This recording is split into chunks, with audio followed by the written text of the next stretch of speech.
Congratulations on purchasing your Rambo bike. We know you're eager to hit the trails and start riding on your new e-bike, so here are a few tips and tricks before you head out on your first ride. To remove your battery, simply insert the key provided and rotate it clockwise. Then rotate the handle at the top of the battery counterclockwise. This will remove the battery completely from the frame. When it's fully charged, you can reinsert the battery into the frame. The best way to do this is by inserting the bottom of the battery first and then sliding the rest of the battery all the way into the frame. You can charge your battery by removing it from the frame and then plugging it into the outlet with your charger. Or you can also charge it while the battery is still in the frame by flipping open the cap at the top of the frame and then plugging the charger into the port. It's always good practice to charge your battery after each ride, but do not leave it on the charger for more than 8 hours. Be sure to keep your battery between 70 and 80% charged if you're storing it for more than a few months at a time. When storing your battery for long or short term, be sure to keep it in a dry space between 45 and 85 degrees Fahrenheit. Anything above or below is considered extreme and not healthy for battery life. Also be sure to remove your battery from your bike when transporting it outside your vehicle, or when securing it to a bike hauler. Once the battery is fully charged, you can power it up with the LCD screen. To do this, press and hold the power button until the display turns on. The plus and minus buttons will allow you to adjust your power assist level on your bike. Tapping the plus button will increase your power assist level, and tapping the minus button will lower your power assist level. You have 5 different power assist levels, with 5 being the highest. When you're riding and you come to a complete stop, your power assist level will automatically drop down to 0 after 10 seconds. You can cycle through the different display modes by tapping on the I button, and then you can enter and exit your advanced settings by holding down the I button. And then you can simply power down the LCD screen by holding down the power button.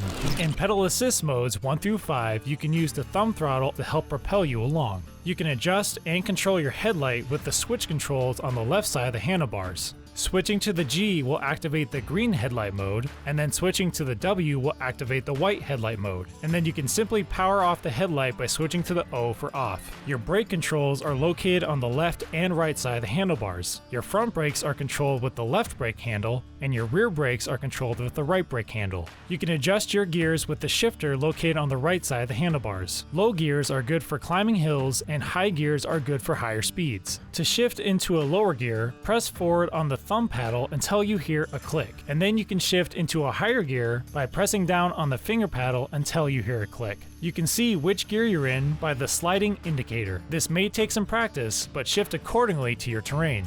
You can adjust the position of your fenders by loosening the fender attachment and then sliding them either closer or further away from the tire, and then simply tighten them back down to hold them in place. Before adjusting your seat, keep in mind that there is a minimum insertion length marked on the seat post. You'll want to adjust the seat post height so your knees are almost locked out at the bottom of the turn. To do this, you can sit on your bike while stationary and pedal backwards. There should be a slight bend in your knee as shown. This means your seat post height is set correctly. To maximize comfort, you want to adjust your handlebars in a way that feels most natural and practical. This may require adjusting your handlebars with the provided Allen wrench. Loosen the bolts slightly and then rotate your handlebars back and forth. Once you have a comfortable position, you can then tighten the bolts back down. Ideally, you want your wrists to be straight when touching the brakes, not too high and not too low, and your elbows should be slightly bent when holding the handlebars. Before riding, you should always check your tire pressure. You may need to add more air. Ideal riding air pressures may vary depending on terrain, but between 7 and 15 psi is a good pressure to stick with. The final thing to do is to have a good brake burn-in procedure. In a controlled and clean environment, and preferably on pavement, get your bike up to a good speed of around 8 to 10 miles per hour. Firmly and evenly apply the front brakes until the bike almost comes to a complete stop. Repeat this step 20 times for the front brake and then 20 times for the rear brake. This must be done separately to ensure a good brake burn-in procedure. One final thing to do before heading out on your Rambo bike is to have a good check to make sure all the bolts and adjustments are secured tightly to your bike from the initial assembly. We have organized a checklist that you can use to go over with on your bike. This checklist should be included in your Rambo box. If not, there is also a link in the description where you can download this checklist.